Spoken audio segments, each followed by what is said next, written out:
Breaking news చూస్తున్నాం. కేటీఆర్ పై తెలంగాణ రాష్ట్ర ప్రభుత్వ whip Aleru MLA Shri Beerla Ilaiah fire అయ్యారు. తెలంగాణ రాష్ట్రంలో కేటీఆర్ మరో కొత్త డ్రామాకి తెరలేపారు. రాష్ట్ర గౌరవ ముఖ్యమంత్రి రేవంత్ రెడ్డి గారు మీ అయ్య కేసీఆర్ కి బనకచెర్ల అంశంపై చర్చకు అసెంబ్లీకి రావాలని సవాల్ విసిరారు. మీ అయ్య కేసీఆర్ కి సవాల్ విసిరితే నువ్వు ఒక బచ్చాగాడివి, నువ్వు నీ స్థాయి మరచి ముఖ్యమంత్రి రేవంత్ రెడ్డి గారిని సోమాజిగూడ ప్రెస్ క్లబ్ కి రావాలని సవాల్ విసిరం ఏంటి అని ప్రశ్నించారు. బనకచెర్ల ప్రాజెక్టు విషయంలో మీ నాయన మీ బావ అప్పనంగా ఆంధ్రాకు నీళ్లు పంపించారని అన్నారు. బనకచెర్లపైన స్పీకర్కు లేఖ రాసి అసెంబ్లీలో చర్చకు సిద్ధం కావాలని సవాల్ విసిరితే నువ్వు మా ముఖ్యమంత్రి రేవంత్ రెడ్డి గారిని ప్రెస్ క్లబ్ కి రమ్మంటావా అని అడిగారు. మీ అయ్య ఫామ్ హౌస్ కి పరిమితం కాగా నువ్వేమో సోమాజిగూడ ప్రెస్ క్లబ్ కి సవాల్ విసిరి చిల్లర మాటలు చిల్లర రాజకీయాలు చేస్తున్నావని కేటీఆర్ ని అన్నారు. గౌరవ ముఖ్యమంత్రి మంత్రులు ఎమ్మెల్యేలకి ప్రజలు ఇచ్చిన తీర్పు అసెంబ్లీలో మాట్లాడుకుందామంటే నువ్వు ప్రెస్ క్లబ్ కి వెళ్లి చిల్లర మల్లర మాట్లాడుతున్నావని అన్నారు. కాంగ్రెస్ పార్టీ రైతులకు ఏం చేసిందని అడుగుతున్నావు కేటీఆర్. 2009లో కాంగ్రెస్ పార్టీ రైతుల కోసం వైఎస్ఆర్ గారు రుణమాఫీ చేశారని అన్నారు. రైతులకు ఉచిత కరెంట్ ఇచ్చింది కాంగ్రెస్ పార్టీ, అత్యధిక ప్రాజెక్టుల్ని కట్టింది కాంగ్రెస్ పార్టీ. మీ అయ్య కట్టినా అని చెబుతున్న కూలిపోయిన కాళేశ్వరం ప్రాజెక్టుకి ఎస్ఆర్ఎస్పీ నుంచి నీళ్లు అందించింది కూడా కాంగ్రెస్ పార్టీని అన్నారు. నాగార్జున సాగర్, శ్రీశైలం, జూరాల, నెట్టెంపాడు, దేవాదుల లాంటి అనేక ప్రాజెక్టులను నిర్మాణం చేసింది అన్నారు. గౌరవ ముఖ్యమంత్రి రేవంత్ రెడ్డి గారు ప్రజాపాలన 18 నెలల్లో రైతుల కోసం లక్షల కోట్లు ఖర్చు పెట్టారని అన్నారు. మా ముఖ్యమంత్రి మంత్రులు విదేశీ పర్యటన చేసి అనేక పెట్టుబడుల్ని తీసుకుని వస్తున్నారని అన్నారు. కేసీఆర్ స్థాయి అంటే అమరవీరుల మీద ఏర్పడ్డ రాష్ట్రంలో అప్పనంగా పందికొక్కుల్లాగా దోచుకుని తినటమా? అసెంబ్లీలో ప్రతిపక్ష హోదాలో వ్యవహరించకుండా ఫామ్ హౌస్లో పడుకోవడం కేసీఆర్ స్థాయే అని ప్రశ్నించారు. సోనియా ఇచ్చిన అభయహస్తం 6 గ్యారంటీలతో పాటు చెప్పకుండానే ఇస్తున్న అనేక పథకాలకి ప్రజాదరణ చూసి ఓర్వలేక కేటీఆర్ కొత్త డ్రామాలకి తెరలేపుతున్నారని అన్నారు. ఒక్క సంవత్సరంలో 22,000 కోట్ల రూపాయలతో రైతులకు రుణమాఫీ చేసి సన్నబియ్యం పండిస్తే 500 బోనస్ ఇచ్చాం. ధాన్యం కొన్న వారం రోజుల్లో రైతుల ఖాతాలో డబ్బులు జమ చేశాం.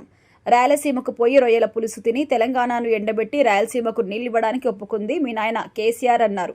మరోసారి మా ముఖ్యమంత్రి రేవంత్ రెడ్డి గారిపైన చిల్లరం మల్లరం మాటలు మాట్లాడితే తెలంగాణ ప్రజలు మిమ్మల్ని ఉరికించి కొడతారని హెచ్చరించారు బీర్ల ఐలయ్య. తెలంగాణ రాష్ట్రంలో తారక రామారావు అలియాస్ డ్రామారావు కొత్త డ్రామాలకు తెరలేపిండు. రాష్ట్ర గౌరవ ముఖ్యమంత్రి యనమల రేవంత్ రెడ్డి గారు బనకచెర్ల మీద మీ అయ్యకి సవాల్ విసిరిండు. బనకచెర్ల మీద అసెంబ్లీలో చర్చకు రమ్మని చెప్పి మీ అయ్య కేసీఆర్కు సవాల్ విసిరితే నువ్వు ఒక బచ్చగాడివి, నీ స్థాయి మరిచి ఒక రాష్ట్ర ముఖ్యమంత్రి హోదాలో ఉన్నటువంటి గౌరవ ముఖ్యమంత్రి శ్రీ యనమల రేవంత్ రెడ్డి గారిని ఇవాళ ప్రెస్ మీట్కి రమ్మనే దమ్ము ధైర్యం నీకు లేదు. నీ స్థాయి మరిచి మాట్లాడుతున్నావు, నీ డ్రామాలకు తెరలేపినవు. ఇవాళ బనకచెర్ల ప్రాజెక్టు విషయంలో ఆంధ్రాకు అప్పనంగా నీలో పేపింది మీ నాయన మీ బావ హరీష్ రావు.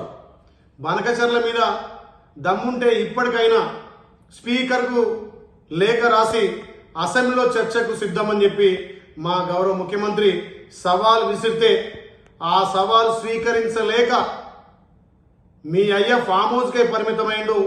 నువ్వేమో ఇవాళ సోమాజిగూడ ప్రెస్ క్లబ్ అంటున్నావు. ఒక గౌరవ ముఖ్యమంత్రి మంత్రులు ఎమ్మెల్యేలు ప్రజలిచ్చిన తీర్పుతోటి అసెంబ్లీలో చర్చకు రమ్మని మేమంటే నువ్వేదో సోమాజిగూడ ప్రెస్ క్లబ్ అని ఇలా చిల్లర మల్లర మాట్లాడుతున్నావు. కేటీఆర్ కాంగ్రెస్ పార్టీ రైతులకు ఏం చేసింది అంటున్నావు.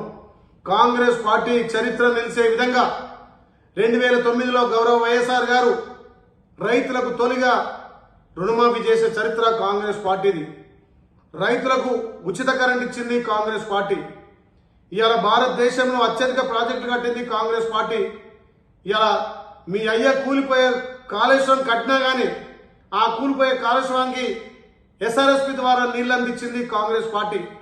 ఇవాళ నాగార్జున సాగర్ కానీ, శ్రీశైలం కానీ, జూరాల కానీ, నెట్టంపాడు కానీ, కోయల్ సాగర్ కానీ, దేవాదుల కానీ అలా మొదలు పెడితే ఎన్నో ప్రాజెక్టులు కట్టింది కాంగ్రెస్ పార్టీ. గౌరవ ముఖ్యమంత్రి రేవంత్ రెడ్డి గారు ప్రజాపాలన ద్వారా 18 నెలల్లో 1,00,000 కోట్లు రైతుల కోసం ఖర్చు పెట్టే చరిత్ర కాంగ్రెస్ పార్టీది. ఒక్కసారి చరిత్ర చదివి మాట్లాడాల్సిందిగా కేటీఆర్ హెచ్చరిస్తున్నాం. కేటీఆర్ ఒక డ్రామారావుగా డ్రామాలకు తెరలేపిండు. ఇలా మా ముఖ్యమంత్రి ఢిల్లీకి పోయింది చూసి ఇలా పారిపోయినట్టున్నావు. మీరు 10 ఏళ్లలో అధికారంలో ఉండి ఢిల్లీ నుంచి రావాల్సిన నిధులు తేలేక చవట దద్దన్నం లెక్క ఢిల్లీలో సఖ్యత లేక మీరు ఎలక్షన్లప్పుడే దోస్తాను తప్ప నిధుల విషయంలో కానీ తెలంగాణకు రావాల్సినటువంటి వాటాలు కానీ ఎన్నడూ కూడా మీ అయ్య గాని నువ్వు గాని మీ బావ కేంద్రం నుంచి తేలేకపోయారు. ఇవాళ మా గౌరవ ముఖ్యమంత్రి మా మంత్రులు విదేశ పర్యటనలో పోయి విదేశం నుంచి ఎన్నో వేల కోట్ల నిధులు తెచ్చి ఇవాళ తెలంగాణ అభివృద్ధి చేస్తున్నారు.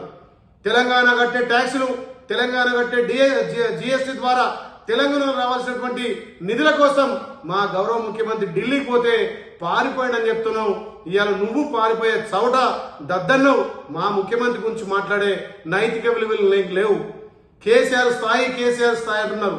ఏంది కేసీఆర్ స్థాయి? తెలంగాణ అమరుల మీద ఏర్పడినటువంటి తెలంగాణలో అప్పనంగా పందుకక్కు లెక్క దోచుకొని ఇవాళ కేసీఆర్ స్థాయి అంటున్నారు. కేసీఆర్ కు ప్రతిపక్ష హోదా ఇస్తే కనీసం ప్రతిపక్ష హోదా నిర్వహించలేక ఫామ్ హౌస్ లో పండుకుండు. ముందుగా మీ అయ్యను ప్రతిపక్ష హోదా నిర్వహించమను. ఫామ్ హౌస్ వీడి ఇలా రమ్మని చెప్పు, అసెంబ్లీకి చర్చకు రమ్మని చెప్పు. నువ్వు బచ్చాగాడివి, నీతో కాదు మేము మా ముఖ్యమంత్రి చర్చలు చేసేది.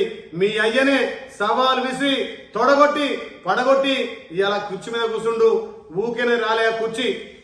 ఇలా తల్లి సోనియం ఇచ్చినటువంటి అభయాసం 6 గ్యారెంటీలతో పాటు మేము ఇయ్యనటువంటి హామీలను కానీ మేము ఇయ్యనటువంటి సంక్షేమాలన్నీ కూడా మీరు ఇయ్యనటువంటి సంక్షేమాలు మా గౌరవ ముఖ్యమంత్రి ఇస్తుంటే తెలంగాణ ప్రజల నుంచి వస్తున్నటువంటి ఆదరణ చూసి ఓర్వలేక డ్రామారావు గారు కొత్త డ్రామాలు చేస్తున్నారు.